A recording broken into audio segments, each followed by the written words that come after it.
Here in San Diego, we stand for all of our children, and today marks a very important milestone in now making further progress in the lives of all children. The County of San Diego is partnering with the People's Alliance for Justice, promising to address inequalities within the foster care system. We need to get African American children and every other child back to their families. The goal of child welfare was never to keep children running in the cycle of instability, but it was always to rebuild stability. Only about 5.5% of San Diegans identify as Black or African American, yet 20% of children in the foster system are Black. Disproportionately represented. Shane Harris, who leads the People's Alliance for Justice, was part of the foster care system himself. He says many African Americans are not placed with family members, disparities he's seen firsthand. 13 years in our county's child welfare system, 8 different placements, losing both of my parents.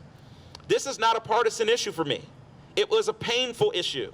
The county is committing to hosting 3 town halls with the goal of recruiting volunteers and parents of color to become foster families. There's about 3,000 children in foster care on any given day, and Promises to Kids in one way or another touches almost all of the kids in the system. Promises to Kids CEO Tanya Tarosian says it's important for foster youth to have role models that look like them, and they are working to diversify. Our case managers have to look and relate culturally, ethnically, and to our youth. She says the community can help. Nonprofits are grappling with the issue of how do we effectively address systematic challenges when it comes to system-wide racism or bias.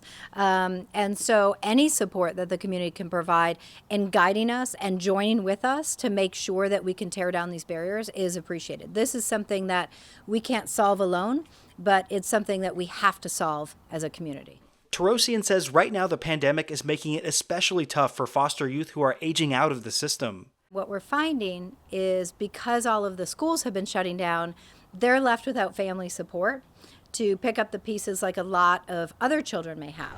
Part of this new county partnership with the People's Alliance for Justice, officials are looking to diversify their own staff. The first community recruitment event will happen virtually in August. Matt Hoffman, KPBS News.